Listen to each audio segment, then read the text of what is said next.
My name is Mia O'Brien, and I am the English as a Second Language Specialist for the Academic Writing and Learning Center. You are watching and participating in this training module because you are a writing consultant, peer tutor, UMD seminar peer leader, SI leader, financial peer mentor, desk staff, or tour guide. You will work with English learners on writing assignments, and you will also communicate with them orally. This work will likely be affected by the students' language use and cultural backgrounds. You have completed a pre-survey that asked about your level of confidence when working with English learners. I really hope that you will be even more confident by the end of this training and that we will move the needle that way.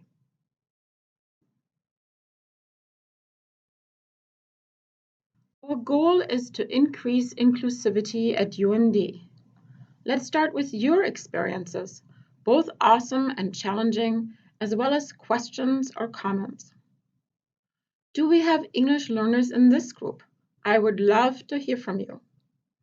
Have you worked with people who have different linguistic and cultural backgrounds? What are your experiences? What questions and comments do you have right now? Please write all of this on your index cards, no names needed, and hand them in at the end of this module. I will review the cards and relate my responses back to your instructor. Maybe this training will answer some of your questions already. This training will address students' backgrounds, inclusive language, language standards, asking for clarification, and each of these sections will end with a what you can do section with practical tips. Being aware of students' backgrounds is a starting point for working with all students, not just non-native speakers of English. For terminology, non-native speakers of English are also called English learners, ESL students, or students for whom English is a second language. ESL is a bit misleading because English is not always these students' second language, but maybe their third, fourth, and so on. Students for whom English is a second language is lengthy, but it is person-first language that refers to the individual first and any attributes second. There are nuances between the various terms that are used, but they are somewhat interchangeable for this training. It is all about being aware that students bring different language and cultural backgrounds to UMD.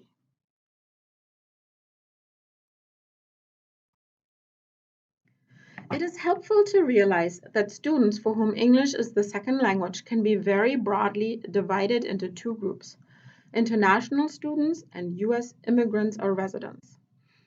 International English learners usually completed several years of formal English language study in their home countries. They often have an impressive vocabulary and are quite familiar with grammatical rules and structures. Immigrants or residents who are English learners use their first language in their home countries and/or speak it at home with their families. These students often attended a United States high school and may have received ESL support before enrolling at the university. Many of these students are comfortable with being bi or multilingual and cultural. Others may experience conflicts. All of these students have lived through profound transitions and sometimes difficulties.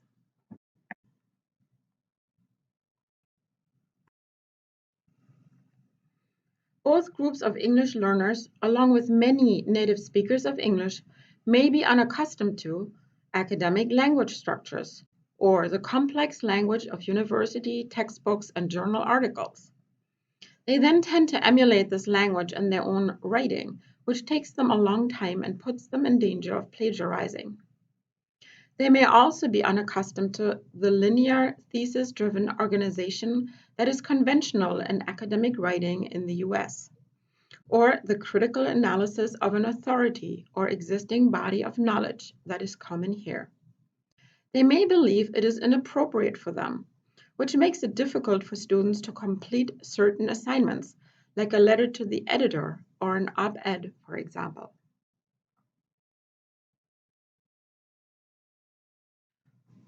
What you can do when working with English learners is avoid labels and be open-minded about every student's background and self-identification. I have an example of a student at UMD who is Hmong and grew up in Minnesota.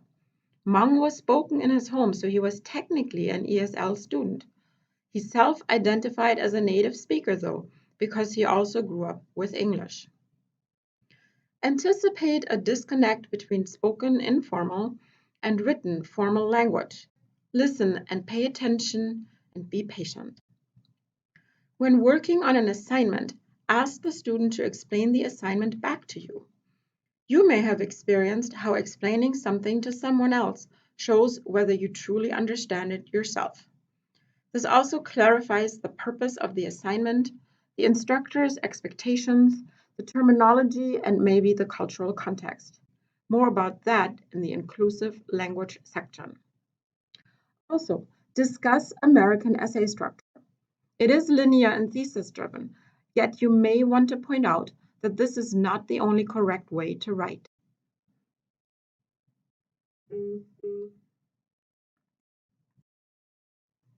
Inclusive language helps all students feel addressed, and it makes the content more relevant to them.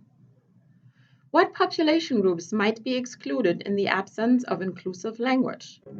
What are some examples of inclusive language? I'll give you a moment. Maybe you want to pause this module and write your thoughts down and then discuss them. Your answers may include different genders, gender or sexual orientations, religions, ethnicities, and abilities. Or, for examples of inclusive language, using gender-neutral pronouns like the singular they, and avoiding references to a specific religion. Inclusive language here in this context refers to language spoken in the classroom and around campus. And also it may be written in the syllabus, on assignment sheets, and so forth. This language may contain terminology that is confusing, including abbreviations and acronyms. I work in the writer's workshop, and the language level in assignments that students have brought in is often high and the terminology inconsistent. For example, the instructor may say bibliography, and the syllabus may state works cited or references. Students who are new to the academic language in the United States may not know that this refers to the same thing. So terminology needs to be consistent and defined or explained. Put into its cultural context, for example, explain what an op-ed is. Provide it in writing on the screen or board or be in the textbook. Many students, not just English learners, rely on written instructions rather than their listening skills.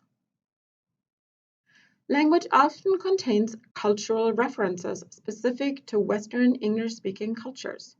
This could be idioms, examples, or just names. These references also need to be explained, put into content, or better yet, include multiple cultures. One example of a cultural reference is on this slide. Bibliography and works cited and references. Oh my!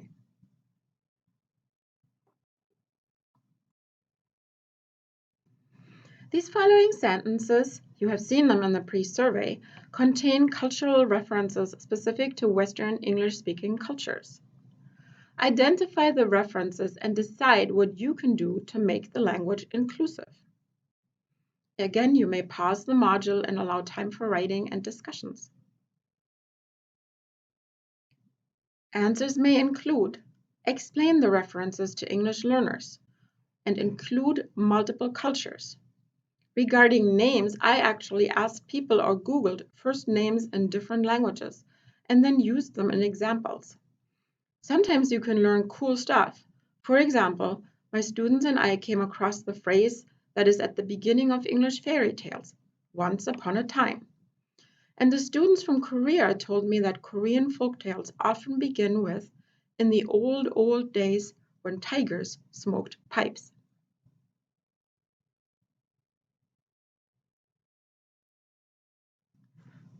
These sentences contain references that include multiple cultures or avoid labels. For example, it is good to use people from ... instead of immigrants or foreigners. What you can do. Again, here are the two key takeaways from this section, and also, in general, just slow down and enunciate.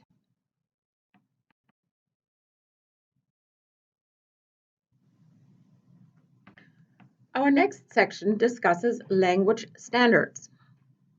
What is fair for non-native speakers compared to other students in the classroom or in a consulting situation?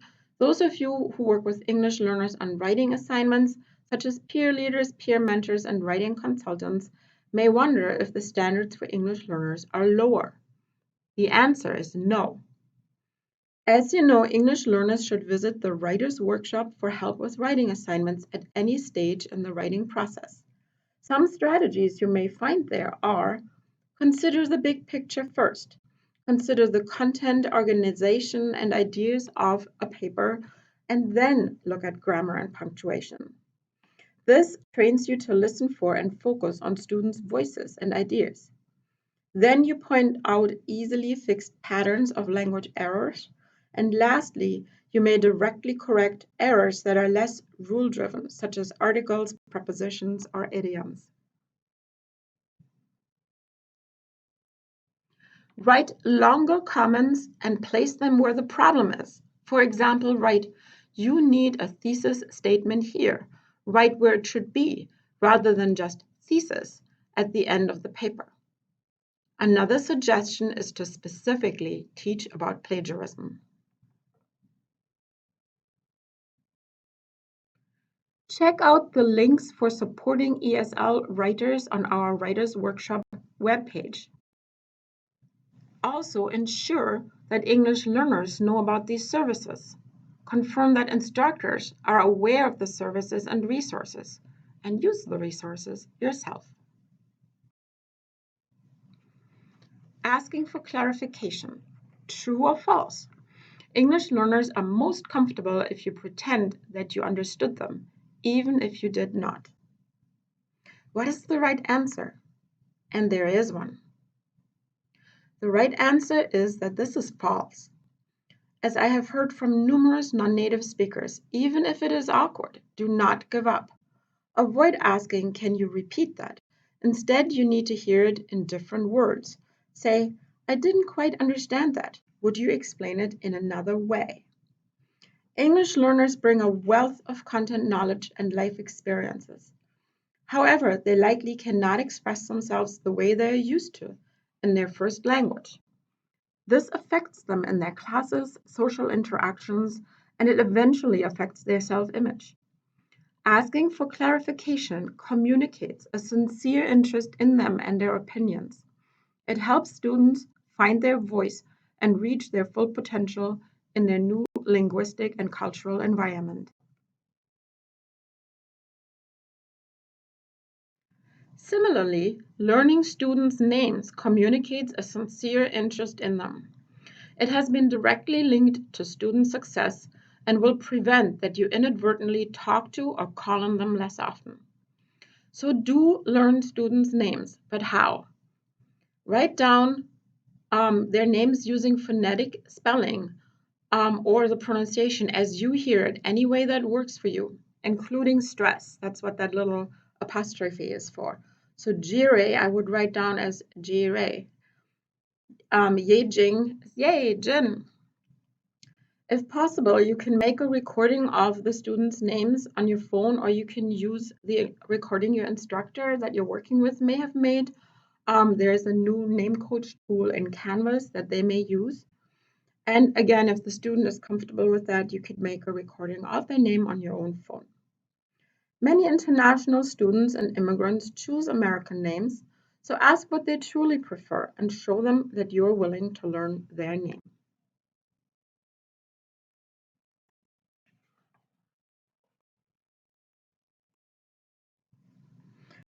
I hope this training has given you something to think about.